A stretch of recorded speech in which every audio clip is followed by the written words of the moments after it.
안녕하세요. 네, 함경백입니다. 2월 26일 날 2024년 CPA 1차 시험이 있었는데요.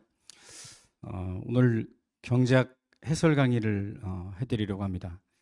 자, 먼저 지금 아마 이 강의를 들으신 분들은 아마 올해 시험 치신 분들이라기보다 아마 2025년 대비해서 준비하시는 분들이 많을 건데, 일단 기출문제를 분석하고 우리 시험에서 어떤 문제가 나오는가를 이해하고 시작하는 게 제일 중요하죠. 이제 그런 측면에서 여러분들이 한번 우리 문제 수준이 이렇고 어떻게 해결을 해야 되는가 관점에서 한번 보시면 되겠습니다. 또뭐 초시로 그냥 우리가 뭐 올림픽 정신을 한번 보신 분들은 1년 동안 공부를 해봤는데 어떤 게 문제였는지, 실전에서 왜 문제가 잘 안 풀렸는지, 남은 1년은 또 어떻게 대비를 해야 되는지 관점에서 해설 강의를 보시면 되고, 단순히 그냥 문제를 이렇게 풀어드리는 것보다는 여러분들 아마 또 공부를 하시면서 또 이 강의를 공개 강의로 올려둘 거니까 보시는 분들이 있어서 관련 내용을 조금 더 소개하면서 좀 풍부하게 해설을 해드리려고 그래요. 자, 먼저 해설에 앞서서, 자, 그리고 기본적으로 여러분들이 해설은 우리가 자료도 올라가겠지만 일책형을 기준으로 일책형이 보시면 미시부터 이렇게 거시 국제 이렇게 돼 있는데 일책형을 기준으로 설명을 드리겠고, 자, 일단 어떻게 출제가 되었는지를 잠깐 소개를 해드리면 제가 늘 여러분들에게 소개해드리는 게 있어요. 자, 일단 먼저 미시 거시 국제가 어떤 비율로 출제가 되는지, 경제학은 미시 경제 그리고 거시 경제, 국제 경제. 그래서 일단 첫 번째 파트별로 출제 비중을 한번, 파트별 출제 비중을 한번 보면 자료에 아마 있을 테니까 보시면서 설명을 드리겠어요. 그러면 총 개가 있겠지. 자, 그래서 미시 경제에서 17문제가 출제가 됐고요. 17문제, 거시가 14문제, 국제 경제학이 9문제가 출제가 됐어요. 미시와 거시는 이 정도 여러분들 출제된다고 생각하면 되는데, 이제 문제는 이 국제경제학입니다. 국제경제학 출제 비중이 생각보다 높죠. 9문제가 지금 출제가 돼서 총 40문제 중에 제가 여러분들에게 공부를 할 때 이런 얘기를 해드린 적이 있어요. 미시는 깊게 공부를 해라. 거시는 넓게 공부를 해, 폭넓게 공부를 하고, 국제경제학은 13개라고 얘기했어요. 13개. 이게 무슨 얘기냐면 이따가 문제 풀어보시면 알겠지만 지금 미시경제학은 거의 다 계산 문제예요. 거의 다 계산 문제인데 이 계산 문제가 굉장히 많이 출제가 됩니다. 그래서 여러분들이 어설프게 그냥 말로 뭐 이런 내용이지 라는 식으로 수박 겉핥기 식으로 또는 얇게 공부하면 건드리지 못하는 문제들이 상당수 있어요. 그래서 미시경제학을 여러분들 공부할 때는 경제학이 범위가 굉장히 넓잖아요. 이따 우리가 범위 얘기도 할 건데 범위는 좀 좁히셔야 돼. 좁힌다는 얘기는 자주 빈출되는 내용을 중심으로 그 내용을 대신에 깊게 공부하셔야 돼요. 내가 이걸 숫자가 바뀌어도 약간 돌려서 응용 문제가 출제가 되어도 풀 수 있게끔 양은 줄이되 내용의 폭은 굉장히 깊게 준비를 하셔야 실전에서 1분 또는 1분 30초 안에 계산을 하실 수가 있다. 미시는 지금 17문제가 출제가 됐는데 이제 깊게 준비하셔야 되고, 거시경제학은 여러분들 깊게라기보다 그렇게 아주 깊은 내용으로 출제가 되진 않아요. 그런데 학파별 비교부터 시작해가지고 거시경제 전반에 관한 유기적인 연결고리를 이해하셔야지만 내용이 쉽게 풀리는 문제들이 있어서 조금 더 폭넓게 공부하실 필요가 있고, 오늘 하고 싶은 얘기는 이제 주로 여기죠. 여기 국제경제학이 과거, 이제 제가 데이터 분석해 놓은 걸 여러분 나중에 보시게 될 건데, 이 국제경제학이 과거에 우리 시험에 한 4문제 정도 출제가 되던 시기에는 국제경제학이 양이가 상당히 많아요. 양이. 그러니까 거의 미시거시 합친 분량입니다. 학부에서 여러분들이 뭐 경제학부 나오신 분들도 있을 거니까 미시 한 학기, 거시 한 학기 배우시는데 국제무역론 한 학기, 국제금융론 한 학기, 이렇게 거의 분량이 비슷해요. 그리고 이 국제무역론은 무역론과 금융론으로 이루어져 있는데, 얘는 마이크로 이코노믹스, 어플라이드 마이크로 이코노믹스고, 그러니까 미시경제학에서 응용된 건데 외국이 등장하는 거예요. 그러니까 내용이 더 어렵겠지. 또 이 국제금융론은 이 매크로 이코노믹스예요. 그래서 거시경제학인데 또 외국이 등장하는 모형이어서 일단 두 가지죠. 내용이 어렵겠지. 응용된 파트니까. 그리고 두 번째는 양이 상당히 많단 말이에요. 양이 상당히 많고 내용이 어려운데 뭐 한 세 문제, 네 문제 나온다 그러면 우리 시험이 100점 맞아야 되는 시험이 아니니까 과거의 수험생들을 그냥 버리는 수험생들도 있어. 국제경제학 통으로. 근데 제가 여러 번 강조했지만 그렇게 준비하시면 굉장히 위험하다. 어느 순간 우리 시험에 9문제, 10문제, 9문제, 10문제 이렇게 나오기 시작했어요. 그리고 작년에도 아마 9문제 나오고 올해도 지금 9문제가 나왔습니다. 이거 거의 이제 굳어졌다고 봐야죠. 9문제 또는 10문제가. 그럼 상당한 비중이란 말이에요. 상당한 비중인데 지금 올해도 출제된 이 9문제 모두 제가 13개 출제 포인트에서 다 나온다 그랬어요. 그럼 상당한 확률로 나오는 거잖아요. 그리고 여러분들이 국제경제학을 많이 어려워하셔서 제가 유튜브 강의하고 우리 경영 홈페이지에 공개 강의로 전체 강의를 다 올려드렸어요. 국제경제학은 포기하지 마시라고. 오히려 점수를 따는 부분이다. 이 부분은 열심히 해가지고 그래서 요거를 좀 강조를 드리고 출제 우리 파트별에서는 이 국제경제학을 양이 적으니까 지금 시작하시는 분들은 아마 바로 듣기는 어려울 거예요. 아까도 얘기했지만 어플라이드 마이크로 이코노믹스, 그러니까 미시경제학 듣고 국제무역론 듣고 거시경제학 여러분들 들으시고 국제금융론 들으시면 되는데 나중에 꼭 들으세요. 유튜브에 올려둔 이유는 총 7개 강의밖에 안 돼요.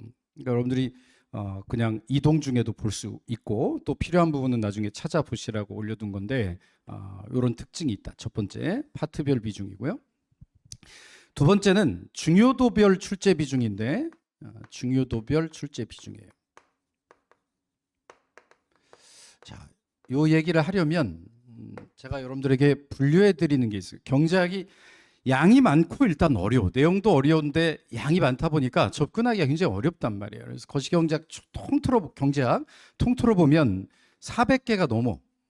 정별 선생님 경제학 연습책을 기준으로 제가 분류해 놓은 출제 포인트를 보면 400개가 넘어요. 좀 세세하게 나눠 놨는데 그런데 이 중에 우리 시험에 출제가 되는 거, 그죠?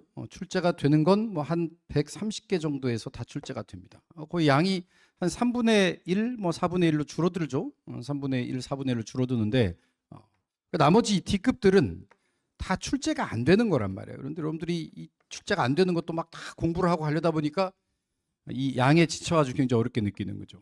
그리고 실제로 여기 한 80개 정도 출제 포인트에서 80개, 그럼 양이 뭐 거의 한 5분의 1로 줄어들죠. 여기서 제가 강조하는 A급, B급이 다 출제가 됩니다.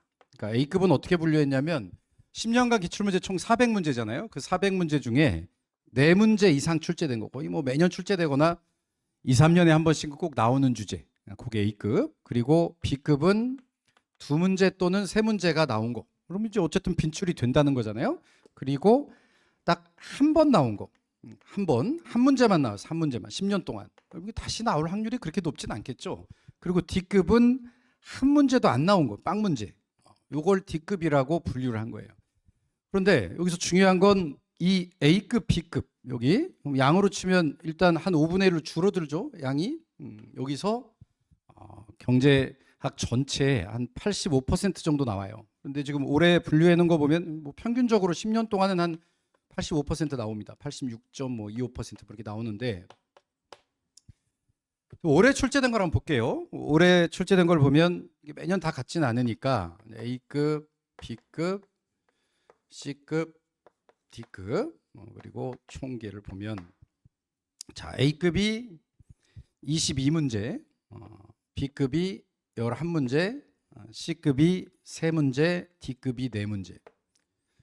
여러분들 실제로 이따가 C급 문제들을 풀어볼 건데 이게 우리 시험에 출제가 안 된 이유가 C급이나 D급이 물론 좀 어려운 내용도 간혹 한두 개 섞여 있을 수 있지만 보면 다 기본적인 내용들이야. 그러니까 뭐 기본 강의 듣고 하면 어느 정도는 다 풀 수 있는 문제들이에요. 이 많은 부분을 차지하는 이 부분을 공부할 게 아니라 제가 늘 강조하지만 여기 빈출되는 A급, B급 문제를 보자는 거예요. 여러분 A급이 총 55%고요. B급이 총 27.5%야. 그렇죠? 그럼 이 둘을 합하면 지금 82.5%잖아요.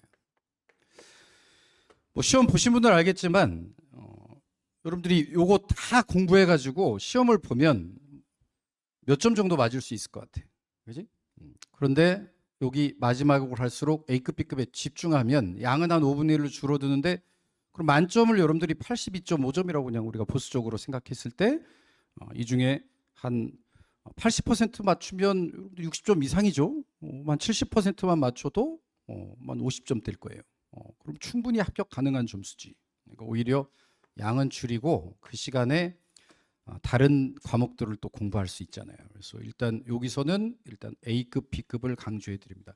제 강의와 교재에서는 다 기본적으로 A급, B급에 포커스가 맞춰져 있어요. 문제도 거의 다 A급, B급 문제들을 실어드렸고 강의 내용도 주로 이 부분을 강조합니다. 여기.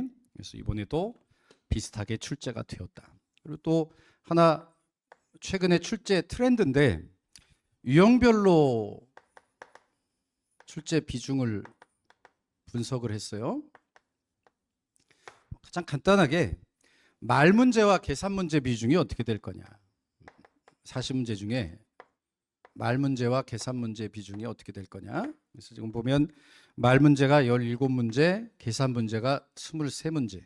그러면 여기 42.5%, 이게 57.5%. 그러니까 상당수, 특히 미시경제학이 그래요. 상당수 문제가 이 계산 문제가 굉장히 출제 비중이 높아졌어요. 과거에는 계산 문제가 한 12문제, 13문제 나오던 때도 있었어요. 과거에는. 근데 최근에 이 계산 문제 비중이 상당히 올라갔기 때문에 특히 미시경제학은 내용을 이해했으면 실제 문제를 풀면서 계산하는 연습들을 여러분들 손이 기억하라는 말을 늘 해요. 손이 기억할 수 있도록 연습을 하셔야 되겠다. 그래서 잠깐 정리해 보면 일단 공부를 하실 때 미시는 상당히 깊게 준비하셔야 된다. 양은 줄이되 A급, B급 위주로 깊게, 거시는 폭넓게. 제 강의를 들으시면 그런 전반적인 학표별 내용이라든가 거시경제 전반에 걸친 유기적인 내용을 다 소개해 드리니까 넓게 공부하실 수 있고, 그다음에 국제경제학은 13개만 준비하자. 시험에 안 나오는 것들 다 볼 게 아니라 딱 나오는 거 여기서 다 나왔다 그랬잖아. 나온 문제가 다 나왔어요. 그러니까 그것만 보셔라. 그리고 공부를 하실 때 경제학에 아마 여러분들이 공부하시다 보면 내용도 어렵지만 일단 양이 굉장히 많기 때문에 막 지쳐 중간에 회독수를 늘려야 되는데, 그래서 일단 A급, B급에 포커스를 맞춰서 회독수를 늘리자. 마지막으로 최근의 트렌드가 계산 문제 비중이 높아졌다. 그래서 계산 문제를 공부하자. 자, 보겠습니다. 자, 1번부터 볼게요. 자, 1번 문제는 D급인데 이 내용 자체가 어려운 D급은 아니에요. 다 우리가 강의 시간에 설명드린 내용이고 가장 기본적인 내용이어서 여러분들 좀 그런 내용만 기억하고 있으면 풀 수 있었던 문제인데, 그 용어들이 있죠. 거기 이런 내용들을 보시면 범위의 경제, 규모의 경제, 규모 수익 체증, 한계 비용 체감, 한계 기술 대체율 체감, 이 내용들의 간단한 정의만 이해하시면 여러분들이 풀 수 있는 문제였습니다. 그래서 간단히 보면 하나씩 볼게요. 다 1번. 여러 제품을 생산하는 기업이 각 제품을 따로 생산할 때보다 분리 생산할 때보다 함께 생산할 때 생산 비용이 절감되는 경우 이러한 현상을 지칭하는 개념은, 정답은 범위의 경제입니다. 범위의 경제. 강의 시간에 설명드린 건데 하나씩 볼게요. 자, 범위의 경제라는 건 어떤 때 우리가 이거 아마 경영학에도 나오는 내용일 거야. 왜냐면 경제학에서 따간 게 굉장히 많기 때문에 경영학에도 등장하는데, 이 경영에서는 이것을 시너지 이펙트라고 불러요. 범위의 경제를. 예를 드는 것이 여기 구두 공장이 있어. 구두 공장.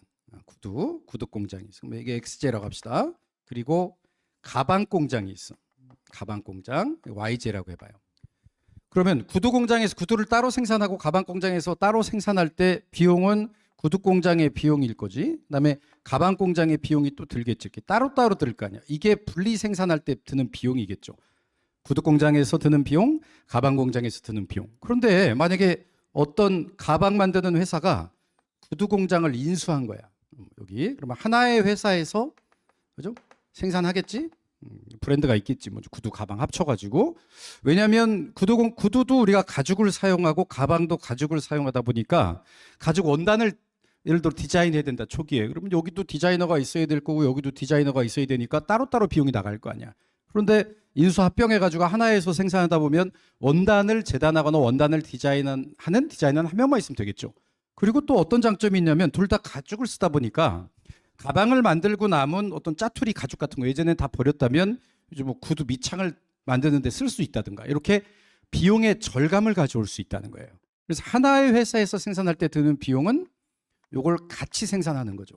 이렇게 결합 생산, 요걸 결합 생산을 할 때, 그럼 당연히 결합 생산할 때 드는 비용이 어떻겠어요? 분리 생산할 때 비용보다 저렴하겠지. 그러니까 결합 생산할 때 비용이 따로따로 분리 생산을 했을 때 비용보다 작은 경우, 이런 걸 우리가 범위의 경제라고 얘기합니다. 범위의 경제. 그래서 경영학에서는 이것을 시너지 이펙트다. 따로따로 하는 것보다 같이 했을 때 거기서 오는 비용의 절감이 있는 부분을 범위의 경제라고 얘기합니다. 여기 범위의 경제 정답이에요. 범위의 경제 이게 정답이고,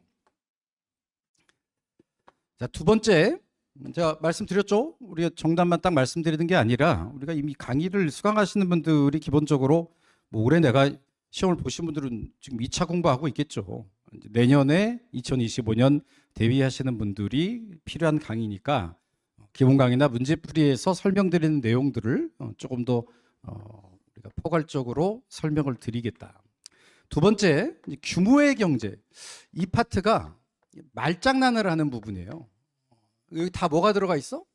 경제가 들어가 있잖아. 하나는 범위의 경제고 하나는 규모의 경제잖아요. 그래서 이걸 헷갈리게끔 출제하는 건데 과거에도 그렇게 출제가 되었었어요. 그래서 규모의 경제라는 건 어떤 거냐면 언제 규모의 경제가 있다라고 얘기하냐면 뭐 자세한 내용은 우리가 좀 더 들어가야 되니까 여기 기본적으로 에버리지 코스트, 우리가 평균 비용, 단위당 비용을 우리가 에버리지 코스트라고 부르는데 평균 비용은 이렇게 U자 형태를 가져요. 경제학 이제 공부하시면 알게 되는데 이 평균 비용은 U자 형태를 가질 때 생산을 하면 할수록 단가가 처음엔 어떻다는 거야.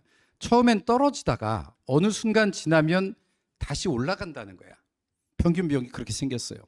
근데 왜 초기에는 평균 비용이 이렇게 떨어질까? 초기에는 평균 비용이 떨어지는 효과를 분담 효과라고 불러. 분담 효과. 요걸 분담 효과라고 부르는데 이 분담 효과라는 건 어떤 거냐면 단기에 우리가 자본이 고정돼 있을 때 총비용은 이 단기 총비용은 두 가지로 이루어져 있어요. 픽스드 코스트, 우리 고정 비용과 가변 비용으로 이루어져 있어. 고정 비용과 가변 비용. 이 고정 비용은 생산량과 무관하게 기본적으로 들어가는 비용. 여러분들이 생산을 하려고 예를 들어서 공장을 세워. 그럼 내가 만약에 볼펜 공장을 운영할 건데 볼펜을 하나도 만들지 않아도 기본적으로 들어간 돈이 있겠죠. 시설비, 뭐 임대료 이런 거 들어갔잖아. 이런 게 고정 비용이야. 그리고 가변 비용이란 건 어떤 게 가변 비용이냐면 생산을 하면 할수록 늘어나는 비용. 뭐가 있겠어요? 재료비나 인건비겠지? 이건 볼펜 만들 때 들어가는 비용이잖아. 그래서 고정 비용과 가변 비용으로 이루어져 있어요. 그럼 평균 비용, 에버리지 코스트라는 것은 단가지, 단위당 비용은 이 총 비용을 생산물로 나눠줘야 돼. 생산물로 나눠줘야 되는데 만약에 내가 그냥 간단하게 고정 비용을 예를 들어 100만 원 썼고 너무 적게 썼나? 한 1억 썼다고 합시다. 고정 비용을 1억을 썼고, 그지? 만들면 만들수록 가변 비용이 늘어난다. 이거는 이제 그렇게 보시고 1억을 썼어요. 그럼 평균 비용이라는 것은 Q로 나눈 거니까 생산물로 양변을 생산물로 나눈 거니까 이 두 가지 값으로 이루어질 거라는 거예요. 나중에 배우시면 알겠지만 이걸 평균 고정 비용이라고 불러요. 에버리지 픽스드 코스트라고 부르고 이걸 평균 가변 비용, 에버리지 베어러블 코스트라고 부르는데 보통 우리가 초기에는 고정 비용이 매우 많이 들어가는 사업들이 많아요. 뭐 지금도 1억이나 썼잖아. 그런데 이 평균 고정 비용이라는 거, 얘는 내가 만약에 볼펜 하나를 만들면 이 볼펜 하나에 들어간 고정 비용이 얼마가 들어간 거예요? 얘 하나 만들자고 1억을 쓴 거란 말이야. 그게 평균 고정 비용의 개념이에요. 근데 볼펜을 하나, 둘, 세 개 이렇게 점점 만들매 따라 두 개를 만들면 어때요? 그 처음에 쓴 돈 1억을 시설비를 사이좋게 5천만 원씩 나눠 가져가겠지. 세 개를 생산하면 3,300만 원 쭉쭉쭉 해서 만약에 10개를 생산하면 1,000만 원, 100개를 생산하면 100만 원, 1,000개를 생산하면 10만 원, 이렇게 생산량이 늘어남에 따라 이 평균 고정 비용이 점점 떨어질 거 아니야. 초기에는 그 평균 고정비용이 떨어지는 효과 때문에 단가를 점점 낮출 수 있어요. 그걸 우리가 뭐라고 부르냐면 규모의 경제라고 부릅니다. 그걸. 그래서 생산을 하면 할수록 분담 효과에 의해서 점점 단가가 떨어지는 걸 규모의 경제라고 부르고, 여기 오히려 어느 정도 이제 시설비 다 어느 정도 분담했으면 그 다음부터는 평균 가변 비용이 점점 늘어나. 이건 한계 생산이 체감하기 때문인데, 그건 나중에 이제 기본 강의나 이런 때 여러분들이 조금 더 보완 설명이 필요하고, 이 부분을 우리가 규모의 비경제 또는 규모의 불경제라고 부릅니다. 그래서 그 내용이야. 2번은 규모의 경제고, 3번은 규모에 대한 수익 얘기가 있어요. 규모에 대한 수익. 3번 규모에 대한 수익. 규모에 대한 수익. 규모에 대한 수익. 체감이라고 돼 있지. 체감. 이걸 우리가 Decreasing Return to Scale이라고 부릅니다. 그래서 규모의 문제에서는 세 가지가 있어요.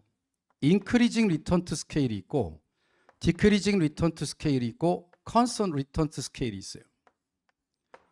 그래서 이걸 Increasing 규모에 대한 수익 체증, Decreasing 규모에 대한 수익 체감, Constant라는 것은 규모에 대한 수익 불변. 첫 번째, 규모에 대한 수익 문제는 무엇과 관련이 있는 거냐면 기업이 가지고 있는 기술을 얘기를 해. 얘가 어떤 기술을 가지고 있느냐. IRS 기술이냐, DRS 기술이냐, CRS 기술이냐. 그걸 얘기를 하는데, 그러면 생산을 하게 되면 우리가 세 가지 요소가 있죠. 생산을 할 때 일단 노동을 투입해야 될 거고, 자본을 투입해야 될 거고, 또 기술이 필요하겠지. 노동, 자본, 기술이 필요할 거란 말이에요. 이 세 가지 요소가 있는데, 그 기업이 가지고 있는 기술이 어떠냐를 나타내는 게 IRS, DRS, CRS예요. 그래서 만약에 어떤 기업이 노동을 2배로 늘리고 자본을 2배로 늘려봐. 노동도 2배로 늘리고 자본도 2배로 늘려봐요.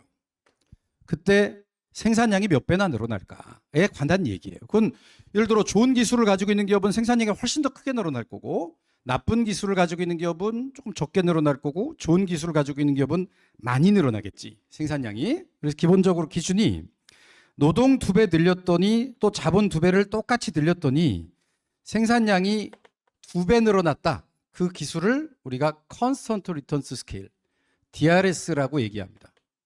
2배 늘어났다. 그러면 그게 CRS, Constant Return Scale, 규모에 대한 수익 불변이라고 얘기해요. 만약에 노동을 2배, 자본을 2배 똑같이 늘렸더니 2배 이상 늘어났다. 그렇죠? 그러면 그걸 IRS, Increasing Return to Scale, 규모에 대한 수익 체증이라고 불러요. 만약에 노동과 자본을 2배 늘렸더니 2배보다는 적게 늘어났다. 한 예를 들어 1.1배에서 한 1.9배 늘어났다. 그럼 그걸 Decreasing Return to Scale, DRS라고 부릅니다. 그래서 그 기업이 가지고 있는 기술을 얘기를 해요. 그게 규모에 대한 수익 문제야. 쉽게 얘기하면 여러분들이 경제학 공부 시간하고 경영학 공부 시간을 2배로 늘렸더니 점수가 2배 올랐어. 그러면 CRS 기술로 공부한 거야. 공부에도 기술이 필요하잖아. 그런데 어떤 사람은 경제학 공부 시간과 경영학 공부 시간을 2배 늘렸더니 점수가 4배 올랐어. 그러면 IRS 기술로 공부한 거고, 내가 경제학, 경영학을 똑같이 2배 늘렸더니 점수가 한 1.2배만 올랐어. 그러면 DRS 기술로 공부를 한 거예요. 기업이 가지고 있는 기술을 얘기해요. 3번은 기술에 관한 얘기고, 4번은 한계 비용이 체감한다라는 얘기인데, 한계 비용이 체감한다.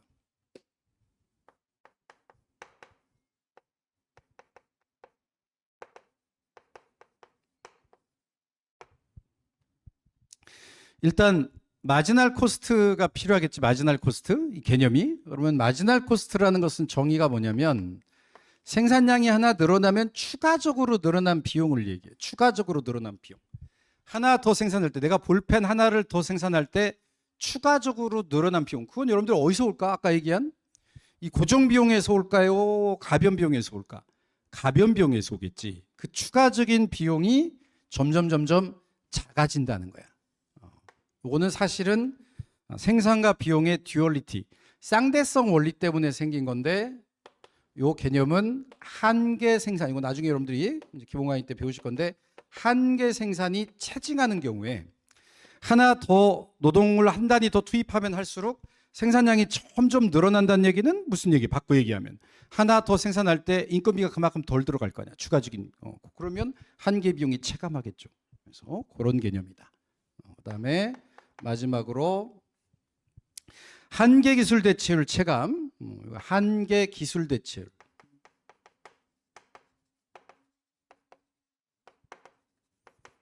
여기 한계 대체율이라는 게 경제학에 몇 번 나와요. 그런데 여기다가 테크니컬, 그러니까 MRS인데, 그죠? 여기다가 노동과 자본에 대한 교환 비율을 얘기하는 게 한계 기술 대체율인데, 기업마다 노동과 자본을 교환하는 비율이 다르죠. 그래서 여기다가 테크니컬을 적어준 거야. 기업마다 다르기 때문에 이걸 마지널 레이트 테크니컬 서브스티튜션, 노동과 자본에 대한 한계 기술 대체율이다.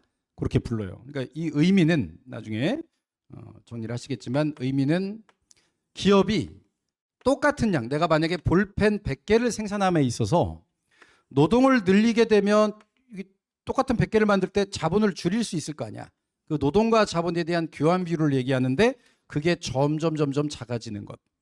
그것은 어떤 기술의 볼록성이라고 얘기합니다. 나중에 이제 배우실 건데, 그게 한계 기술 대체율이고, 일반적으로 등양선이라는 게 있어요. 내가 노동과 자본을 투입할 때 생산량이 똑같은 조합, 만약에 이렇게 생겼다, 등량선이 이제 등량선인데, 내가 노동 자본 요만큼 투입해도 100개 만들 수 있고, 노동 자본 이만큼 투입해도 100개 만들 수 있다, 그 얘기야. 그때 이 등량선의 접선의 기울기를 우리가 한계 기술 대체율이라고 불러. 그게 점점 지금 작아지고 있죠. 그걸 우리가 한계 기술 대체율 체감이라고 부른다.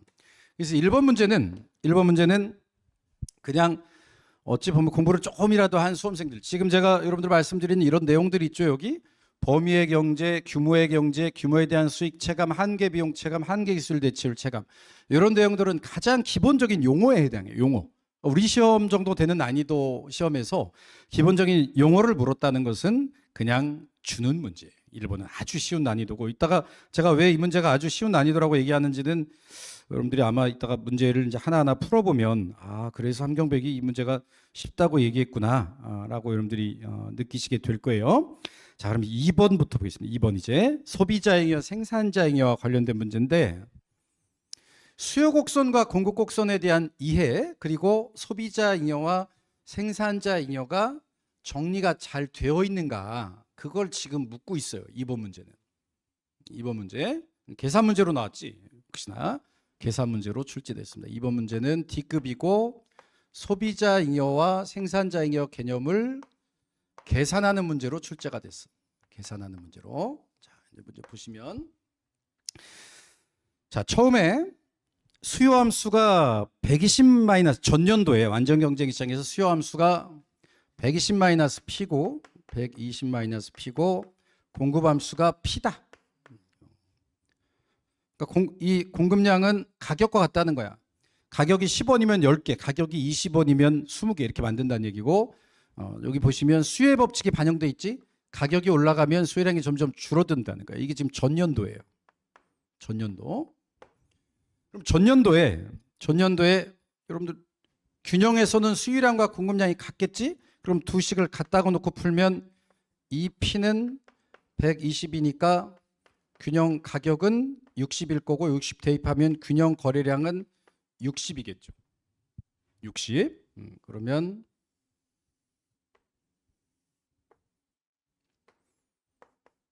요게 수요 함수일 거고, 공급 함수는 P는 Q니까 최초의 공급 함수일 거고, 균형에서 60개를 가격 60에 60개를 서로 사고 파는 거야. 그러니까 지금 소비자와 생산자가 여기서 만난 거죠. 여기서 만나서 그럼 3,600원을 소비자는 60개 사면서 3,600원을 생산자에게 줬을 거고, 생산자는 소비자에게 3,600원을 받았겠지. 이 부분이 실제로 거래가 된 부분이에요. 그러니까 실제 거래는 3,600원을 거래를 한 거야, 서로가.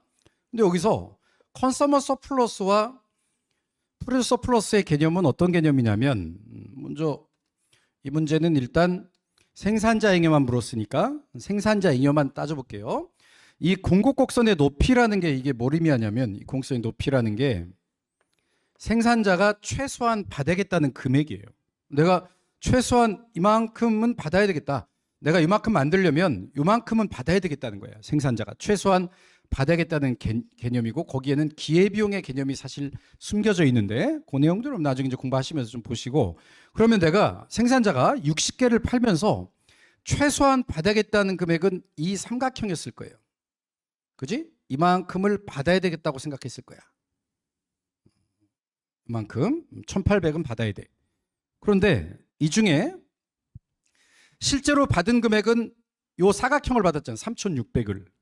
그러니까 이 거래를 통해 생산자가 남겨먹은 부분, 그게 컨서머 서플러스예요. 최초의 컨서머 서플러스를 프로듀서 서플러스. 최초의 생산자 잉여를 계산하면 얼마가 되냐면 요 삼각형이지. 그러면 2분의 1 곱하기 60 곱하기 60이니까 1800의 생산자 잉여를 누렸을 거야. 처음에는. 자, 그런데 두 번째, 이 부분이 중요해. 자, 거기 수식 밑에 보시면 생산 여건 악화로 인해, 그러니까 생산 여건이 안 좋아졌어요. 그래서 올해 공급량은 모든 가격대에서 전년의 절반으로 줄었대. 전년의 절반으로.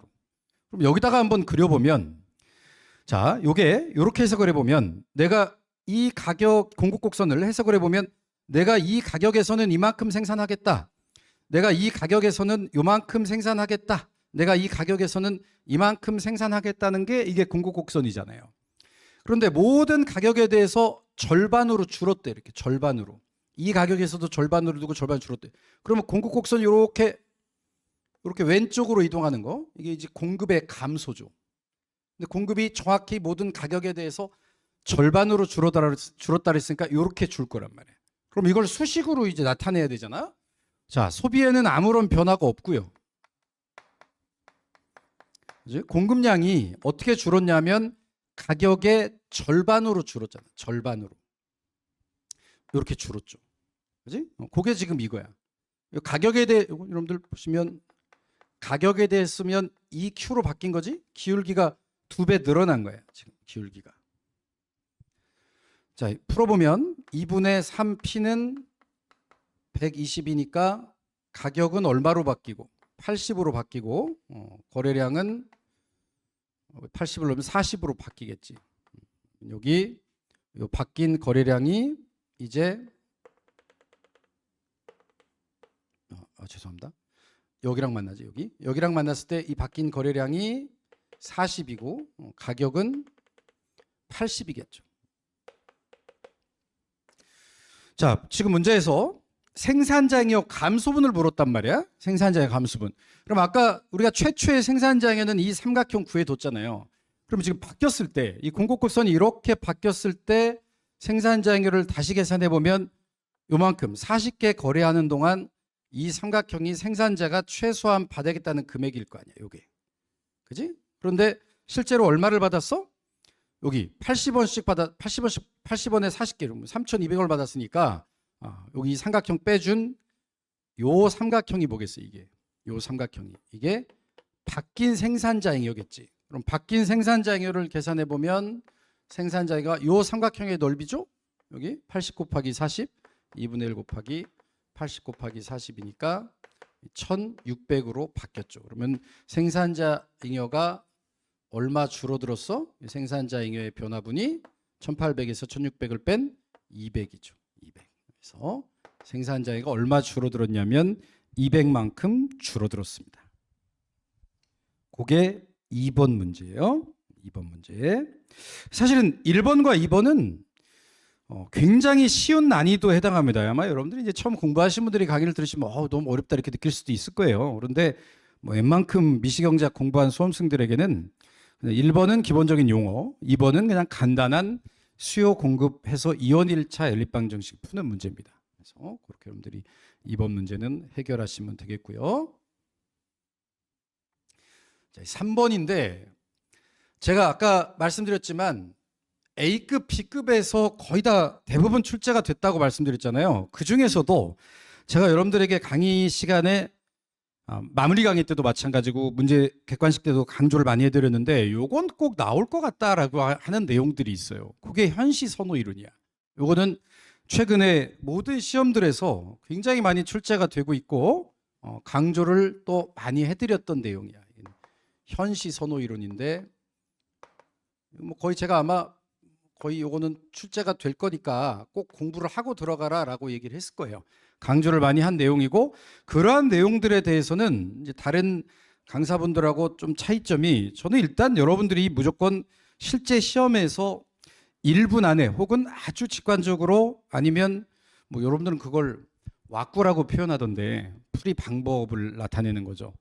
그렇게 해서 만들어 드린 것들이 굉장히 많은데 여기도 제가 만들어 드렸어요. 좀 그대로 여러분들이 푸시면 되는데 그렇지 않으면 예를 들어 그래프를 그려가지고 이 문제를 접근한다든가 아니면 내용으로 내 머릿속에서 뇌피셜로 내용으로 풀겠다 그러면 상당히 어려운 문제가 돼. 이 문제는 현시 선호 이론이라는 건. 그래서 이 현시 선호 이론을 지금 다 소개해 드릴 수는 없고요. 이 문제는 이 프레임을 좀 왁구를 설명드릴게요. 어떤 내용인지. 자, 그래서 보시면 소비자가 최초의 소득은 20이었어. 최초의 소득은 20이었고 바뀐 소득은 16이었는데 최초에는 이건 이제 벡터예요. xj 가격이 2, yj 가격이 2. 최초의 그 가격 벡터는 xj, yj 2,1이었어. 그런데 수량 벡터가 xj를 몇 개 샀냐면 5개, yj 10개 샀다고 돼 있어. 5개, 10개를 샀다 그러고 그다음에 두 번째 가격이 얼마로 바뀌었냐면 xj가 1, yj 가격이 2로 바뀌었어요. 가격이 이렇게 바뀌었어. 1,2로 바뀌었다는 거야. 그럴 때 얘가 어떻게 샀느냐. 이 중에 두 가지 판단 기준을 묻고 있어요. 보시면 첫 번째, 그 밑에서 세 번째 줄 보시면 소비자가 구매가 가능, 거기다 동그라미 치세요. 구매가 가능. 소비자가 구매가 가능한지, 구매가 가능하면서 엔드죠. 구매가 가능하면서 두 번째는 현시 선호의 약공리. 현시 선호의 약공리를 충족하느냐를 묻고 있어요. 엔드야, 엔드. 예. 두 개 다 충족하느냐. 그렇지 않은 것, 즉 구매 가능하면서 약공리를 충족하는 걸 고르라는 거야. 근데 이것도 제가 약공리 위배 여부, 약공리는 이 사람이 일관된 소비를 하고 있는가, 이 선호의 일관성을 묻고 있어요. 그래서 제가 여러분들에게 약공리 해결하는 방법을 말씀드렸지. 실제 시험장에서 A, B 둘 다 구입 가능할 때, 그지? 구입 가능할 때 A를 선택했다면 다시 바뀐 예산서 내에서 A, B 둘 다 구입 가능할 때 B를 선택하면 안 된다. 그럼 약공리 위배된다. 왜? 일관성이 없잖아. 둘 다 살 수 있을 때 A를 선택했으면 둘 다 살 수 있을 때 그대로 A를 사야지. 왜 갑자기 마음이 바뀌어? 왜 변심을 해? 이러면 약공리 위배라는 거예요. 약공리 위배다. 그래서 그걸 지금 나타내는 게 선호의 일관성이에요. 선호의 일관성을 나타내는 건데, 그래서 요거는 선호가 일관적인지 아닌지를 이러한 형태로 주어졌을 때 여러분들의 표현으로 왔고 이 프레임을 만들어 드렸어요. 퀵 솔루션, 빨리 푸는 법. 그래서 보겠습니다. 하나씩. 가번부터 볼게요. 가번에 보면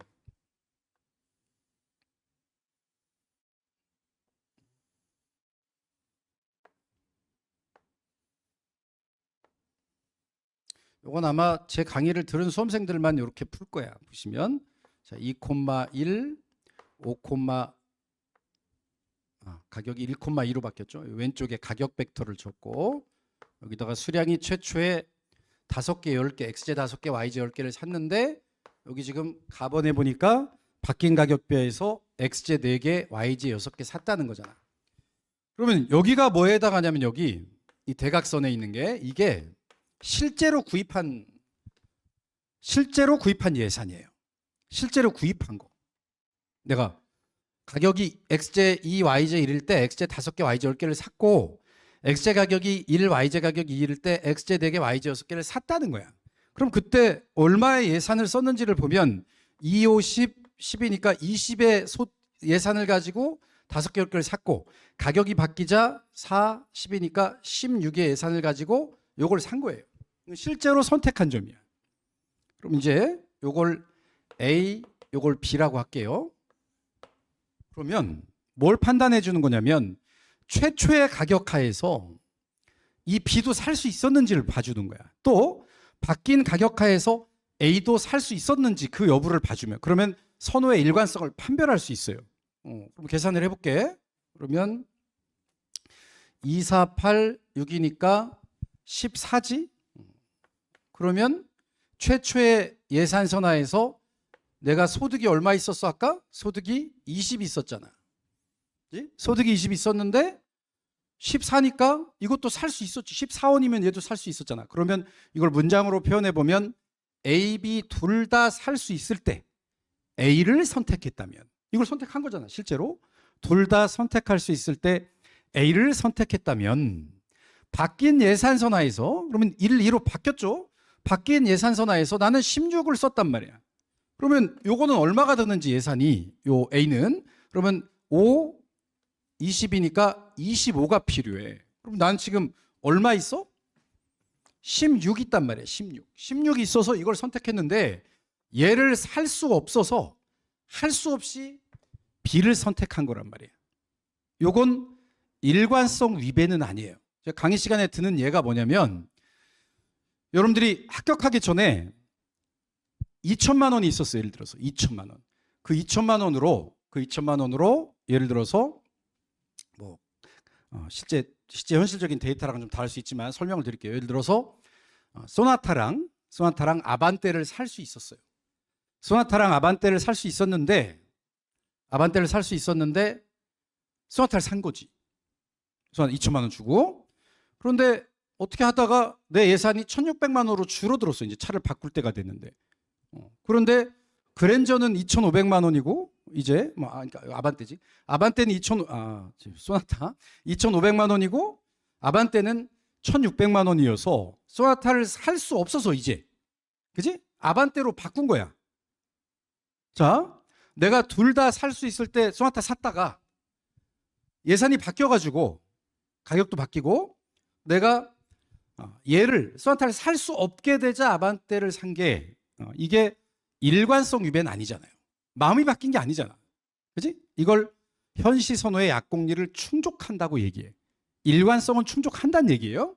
그래서 그걸 아까 이 문장으로 표현하면 A, B 둘 다 선택할 수 있을 때 A를 선택했죠. 그런데 B를 선택할 수 없어서 A를 선택한 거니까 얘는 약공리 위배가 아닙니다. 일단 약공리를 충족하죠. 그지? 충족해. 그다음에 두 번째고. 구매가 가능하냐? 아까 예산이 얼마 있었어요? 20이 필요한데 20 있었잖아. 그다음에 예산이 16 있었는데 16이 들잖아. 이 둘 다 구매가 가능해. 그러니까 이 가는 구매도 가능하고 약공리도 충족합니다. 그래서 가는 해당 사항이 돼. 그러니까 가가 들어간 걸 고르셔야 돼. 실전에서 여러분들 이렇게 보시면 이렇게 해놓고 이런 습관을 들이셔야 돼. 1번, 2번, 3번, 4번, 5번을 쭉 보시면서 가가 안 들어간 걸 지워야죠. 가가 안 들어간 걸 지워. 가가 그러면 1번과 3번이 날아가지? 1번과 3번이 날아가요.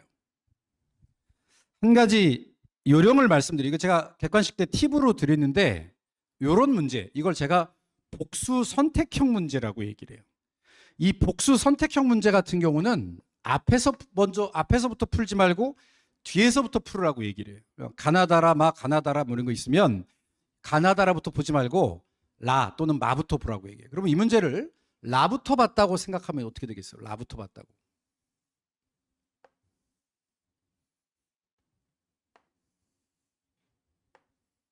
자, 라부터 봤다.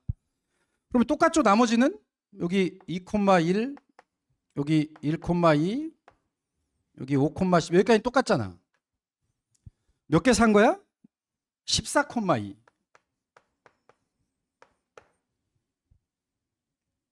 14,2 그러면 여기도 20, 여기 25 안 바뀌겠지? 자, 이번에 이제 여기를 새로 정의를 해줘야죠. 자, 여기 적어주면 여기는 28이니까 30이 필요해. 그 다음에 여기는 4니까 8이 필요해. 18이 필요해. 그럼 이걸 해석을 해보자고요.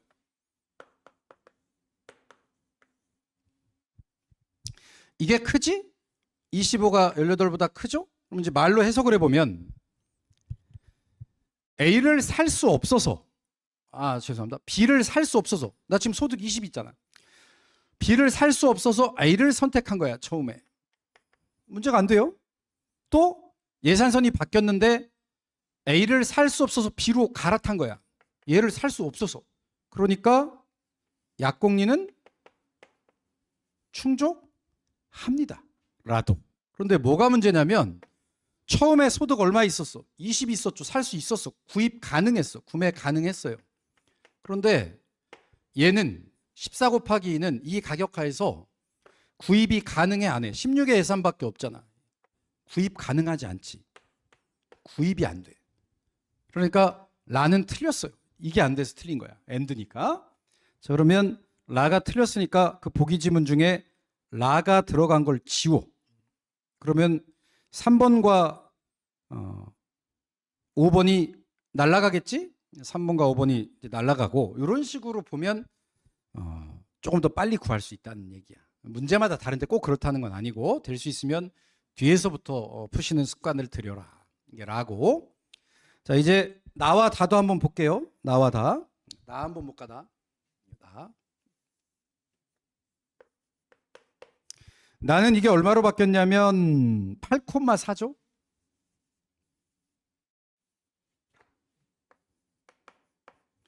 자, 8,4로 바뀌면 28에 16, 4니까 20이고요. 그 다음에 8이니까 16이야. 그러면 얘는 뭐라고 얘기할 수 있어요? 일단 구입 가능한지 먼저 봐줄까? 20 있었는데 20이니까 구입 가능하고 16 있는데 16이니까 구입 가능하지? A, B 둘 다 살 수 있었어. 같으니까 지금. 그때 A를 선택한 거야. 이게 좋으니까. 그런데 얘를 살 수 없으니까 얘로 바꾼 거지. 약공리 위배가 아닙니다. 약공리 충족이죠. 나가 들어가야 되고. 다도 볼까 다? 다. 다는 얼마냐면 10,3. 10,3.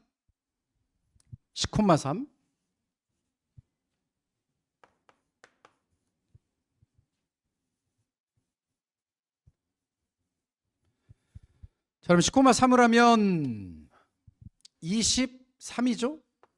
여기는 16.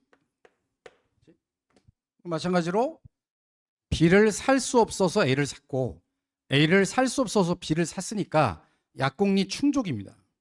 그리고 20원, 16원 다 구매가 가능했지. 그러니까 다도 충족해. 정답은 가나다. 이렇게 푸시는 문제고 아마 제 객관식 강의나 기본 강의 들으신 분들은 굉장히 강조한 문제고 이런 문제가 나오면 이 왁구에 넣어가지고 바로 빠르게 풀어라. 그것만 빨리 계산해라 해서 아주 어렵지 않게 풀 수 있었던 문제였을 거예요. 자, 4번 보겠습니다. 4번. 이것도 아주 강조한 거지. 뭐 무조건 나온다고 제가 마무리 강의 때 이 현시 선호 이론도 말씀드렸고 마무리 강의 때는 A급, B급만 정리를 해드렸어요. 이 수요의 가격 탄력성, 공급의 가격 탄력성은 무조건 나온다. 이렇게 얘기를 했어요. 앞부분에 볼 거면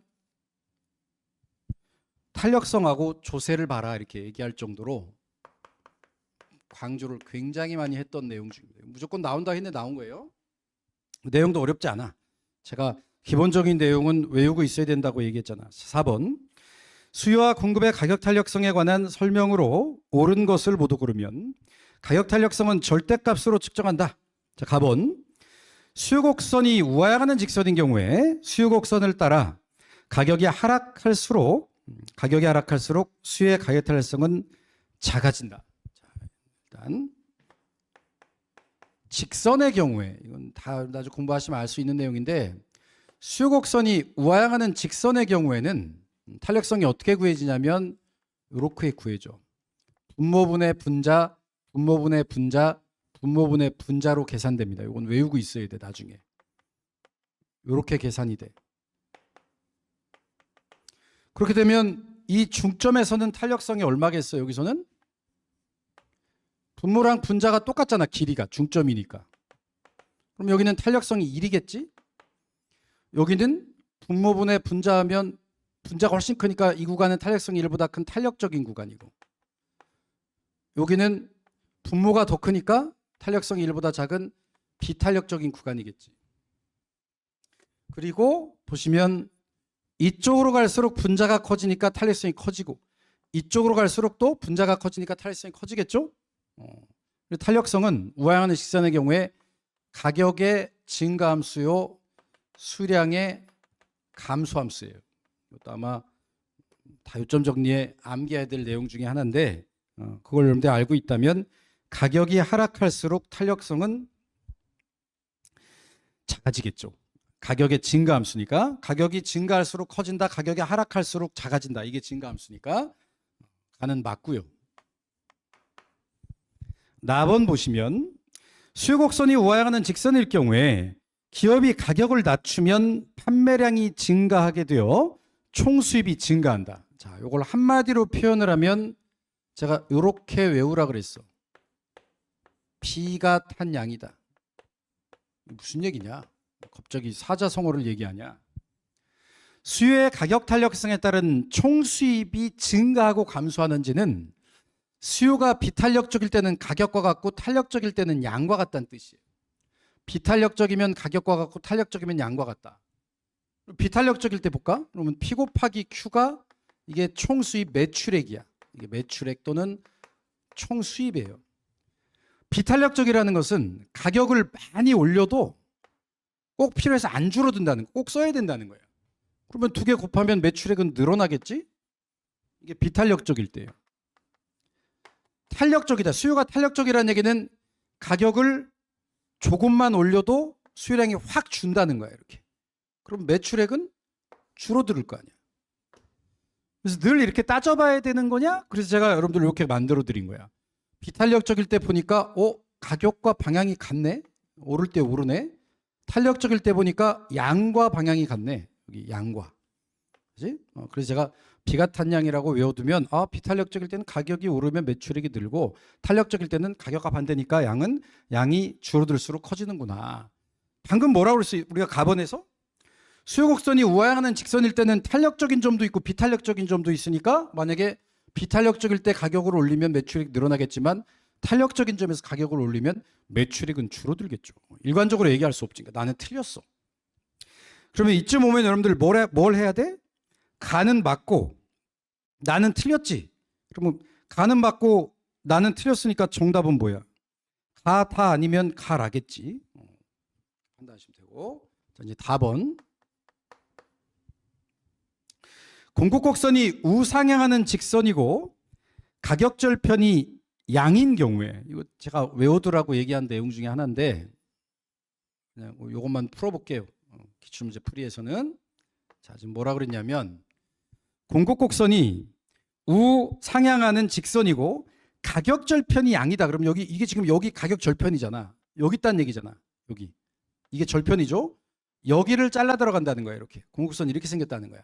경작에서는 다 가격도 플러스 공급량도 플러스니까 이제 요 1/4분면만 우리가 보지만 가격절편을 자른다는 거야.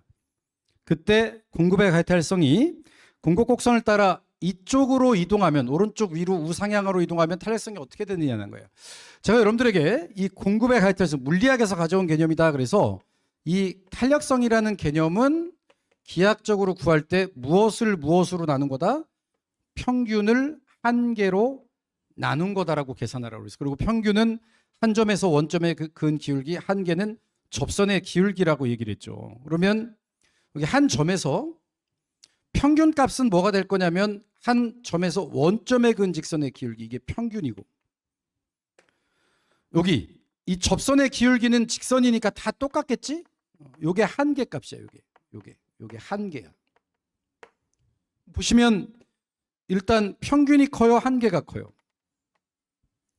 평균이 크지? 1보다 클 거야. 일단 공급의 하이타스는 1보다 클 겁니다. 그런데 이 점이나 이 오른쪽 위로 간 이 점, 한계값은 어때요? 지금 보시면 이 접선의 기울기는 똑같지? 직선이니까 여기 한계인데, 한계는 그대로인데, 얘는 그대로인데 오른쪽 위로 가니까 한 점에서 원점에 근 직선의 기울기인 평균값이 지금 어떻게 됐어요? 커졌어, 작아졌어? 작아졌잖아. 그럼 탄력성은 작아지겠죠. 다 맞죠?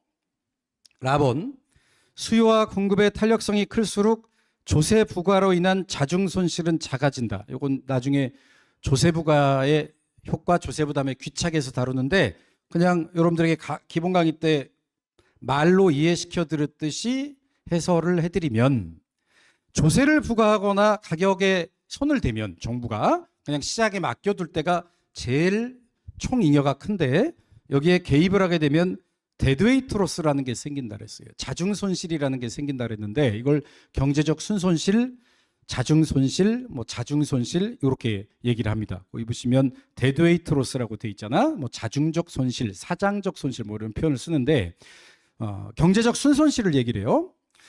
그래서 우리가 조세를 부과하면 소비자가 내는 가격은 비싸지고 공급자가 받고자 하는 가격은 낮아져. 왜냐하면 둘이 조세를 분담하잖아. 그렇게 되고 소비자는 비싼 가격에 사야 되니까 살려는 양을 줄일 거고, 판매자는 가격이 싸지니까 팔고자 하는 양을 줄이니까 시장에서 만날 때 거래량이 줄어들 거 아니야. 그러니까 세금을 부과하면 거래량은 줄어들어요. 그렇게 되면 소비자는 예를 들어 소고기에 과세를 했다 합시다. 그러면 소비자는 내가 좋아하는 소고기를 못 먹게 되는 아쉬움이 생기고, 공급자는 내가 막 팔고 싶은 소고기를 못 파는 아쉬움이 생긴다는 거야. 그래서 경제적 순손실이라는 걸 그냥 문장으로 표현해라 그러면 이 아쉬움들이란 말이야. 아쉬움. 그지? 그런데 이건 소비자가 가져간 것도 생산자가 가져간 것도 정부가 가져간 것도 아니니까 그냥 이 사회에서 증발해 버린 거예요. 그래서 이걸 경제적 순손실이라고 부르는데, 수요와 공급이 탄력적이라는 얘기는 가격이 비싸지면 소비자는 안 사려고 할 거고, 가격이 싸지면 생산자는 안 팔려고 할 거니까, 안 사고 안 팔려고 하다 보면 그런 사람들이 시장에서 만나면 거래량이 확 줄겠죠. 그럼 소고기 거래량이 확 줄면 아까 말한 소비자가 느끼는 아쉬움, 생산자가 느끼는 아쉬움인 그 경제적 순손실은 커지겠죠. 탄력적일수록 경제적 순손실은 커집니다. 라는 틀렸죠. 정답은 가와 답니다.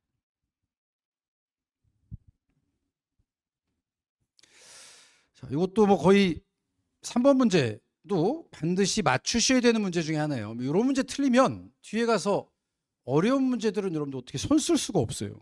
맞추셔야 되는 문제고. 자, 5번도 아주 강조합니다. 무조건 나온다. 지금 올해 이 게임 이론 2문제 나왔어요. 2문제 나왔는데 다른 선생님들 강의는 제가 잘 모르겠지만 저는 이 2문제 무조건 다 나온다 그랬어요. 한 문제 무조건 나오고 한 문제는 나올 수 있으니 우리는 미리 공부를 해두자. 그 근거는 국회직 시험에 최근에 출제가 되었다. 이런 말씀을 드린 게 바로 혼합전략 내시균형이에요. 시험장 가실 때 아마 안 들어보신 분들도 있을 건데, 심지어 12번 문제예요. 이따가 풀어드릴 건데 빨리 푸는 법까지 만들어 드렸어. 심지어 빨리 푸는 법까지. 그게 혼합전략 내시균형이에요. 제 교재에 보면 3가지로 이루어졌어요. 게임 이론이 여기 하나, 둘, 3파트로 나눠놨어요. 여기는 첫 번째가 순수전략 내시균형하고 우월전략 균형 구하는 거. 두 번째가 순차 게임에 부분 게임 완전 내시균형 구하는 거. 순차 게임 푸는 거. 이건 동식 게임, 순차 게임. 그리고 출제가 안 됐지만 나올 수 있다. 공부해둬라. 라고 얘기한 게 혼합전략 내시균형이에요. 올해는 지금 이 3가지를 다 물어봤어요. 지금 이 문제에서는 이 2개를 물어봤고, 이따가 12번 문제에서 혼합전략 내시균형도 계산 문제로 출제가 됐습니다. 그 첫 번째, A와 B 두 경기자가 있는데 첫 번째 게임은 동식 게임, 동시에 결정을 하고, 두 번째 게임은 경기자 1이 선택하고 그 다음에 2가, 그러니까 경기자 1이 먼저 선택을 하고 그 다음 경기자 2가 푸는 순차 게임으로 풀어하는 거죠. 그러니까 첫 번째는 동식 게임이고, 우리 동식 게임의 해를 순수 전략 내시균형이라고 불러요. 이걸 동식 게임으로 풀면, 그리고 이것도 내시 균형 빨리 구하는 거는 빨리 푸는 요령을 가르쳐 드렸지. 경기자 1의 전략이 AB, 경기자 2의 전략이 AP 두 개가 있을 때 게임의 보수표를 한번 적어보면 2026 4502 있어요. 자, 이렇게 있을 때 여기 보면 202645인데 일단 첫 번째 동식 게임의 해를 구하는 건 너무 쉽죠? 어떻게 하라 그랬어? 이게 첫 번째 경기자가 앞에 온다 그랬잖아. 세로로 비교해서 큰 쪽의 삼각형을 표시해. 이쪽으로. 세로로 비교해서 큰 쪽의 삼각형을 표시해. 이렇게. 가로로 비교해서 0, 6 중에 6이 크니까 이렇게 삼각형을 표시하고 5, 2 중에 5가 크니까 이렇게 삼각형을 표시해. 이렇게 표시해 놓고 나면 이 삼각형 두 개가 이렇게 다 표시된 전략이 있을 거야. 그게 순수 전략 내시 균형이다. 그러니까 순수 전략 내시 균형은 경기자 1이 A를 선택하고 얘가 B를 선택하고 경기자 1이 B를 선택하고 얘는 A를 선택하는 이 두 개가 바로 순수 전략 내시 균형이에요. 두 개가 있습니다. 지금. 자, 가번 게임 1에서 한 개의 내시 균형이 존재한다. 두 개가 존재하죠? 두 개 틀렸고. 나번 게임 1에서 내시 균형에서 두 경기자는 서로 다른 전략을 선택. 그렇죠? 얘가 A면 얘는 B, 얘는 B면 얘는 A. 서로 다른 전략을 선택하지. 나는 맞고. 다번 이제 다번은 순착 게임. 우리 순착 게임의 해는 어떻게 구한다 그랬어? 순착 게임의 해는 역진적 귀납법으로 구한 부분 게임 안전 내시 균형이라고 그랬어. 그럼 이번엔 경기자 1이 먼저 선택을 해. 경기자 1이 선택할 수 있는 전략이 A가 있고 B가 있어. 얘가 먼저 선택을 하면 그걸 보고 경기자 2가 또 선택을 하는데 경기자 2의 전략도 A가 있고 B가 있고 A가 있고 B가 있다 그랬어요. 이렇게. 그때 각각 누릴 수 있는 보수가 이렇게 되면 AA면 2,0, AB면 2,6, 그다음에 BA면 4,5, 그러면 0,2. 부분 게임 안전 내시 균형을 역진적 귀납법으로 푼다. 백워드 인덕션, 백워드 인덕션으로 푼다라는 건 뒤에서부터 생각한다는 거야, 얘가. 내가 만약에 A로 가면 얘는 0, 6 중에 6이 크니까 얘는 B를 선택할 거야. 요거야 하나. 내가 A로 가면 너는 B로 가겠구나. 이걸 A가 안다는 거야. 내가 B로 가면 상대방은 5, 2 중에 5가 크니까 얘는 5를 더 큰 A를 선택할 거라는 거야. 그러니까 내가 B로 가면 너는 A로 가겠구나. 이 길을 경기자 1이 알고 있다는 거야. 이걸 나중에 우리 과점 시장에서는 기업의 이윤 극대화 문제죠. 이 반응 곡선이야 지금 이게 리액션 커브. 그죠? A를 가면 B를 가고 B를 가면 A를. 이 사실을 아는 경기자 1은 만약에 여기로 가면 2, 일로 가면 4니까 4가 더 크잖아. 그지? 경기자 1 입장에서. 그러니까 나는 B를 선택하는 거야. 왜? 내가 B를 가면 얘는 A를 갈 걸 알고 있잖아. 그러니까 부분 게임 안전 내시 균형. 이걸 부분 게임 안전 내시 균형이라고 부른다 그랬죠. 부분 게임 완전 내시 균형은 뭐가 되냐면 경기자 1이 B, 경기자 2는 A로 가는 거다. 이게 역진적 귀납법으로 푼 부분 게임 안전 내시 균형이에요. 그래서 4번에 보시면 부분 게임 안전 내시 균형에서 경기자 1은 B를 선택한다. 맞지? 다도 맞죠. 심지어 제가 이 순착 게임의 부분 게임 안전 내시 균형은 여러분들이 여기서 바로 구하는 방법도 가르쳐 드렸어. 연습 많이 하신 다음에는 요거 훈련해 가지고 들어가라 그랬잖아요. 어떻게 하라 그랬지? 여기서 사실은 처음에는 게임 트리를 그려요. 게임 나무 게임 트리라고 부르는데 이걸 그려보셔야 되는데 나중에 시간이 보시면 오래 걸리잖아. 그러니까 나중에 숙달되고 익숙해지면 여기서 바로 구하라는 거야. 경기자 A가 얘가 이렇게 가면 얘는 0, 6보다 6이 크니까 이걸로 갈 거다. 이걸로. 경기자 1이 B를 가면 얘는 5, 2 중에 5가 크니까 이걸로 갈 거다. 그 다음에 이 두 개 중에 경기자 1이 얘를 고를 거다. 그러니까 나는 B로 가면 그러면 상대방은 A로 가는 게 이게 부분 게임 안전 내시 균형이다. 이렇게 구하라 그랬죠. 만약에 제 강의를 잘 듣고 여러분들 연습하신 분들은 아마 삼각형 2개 빨리 그리고 지금 여기서 부분계 완전 대시균형 구해가지고 쉽게 구할 수 있었겠죠. 자, 그러면 우리 잠시 쉬는 시간을 갖고 다시 6번부터 풀어볼게요. 잠깐 쉬었다 하겠습니다.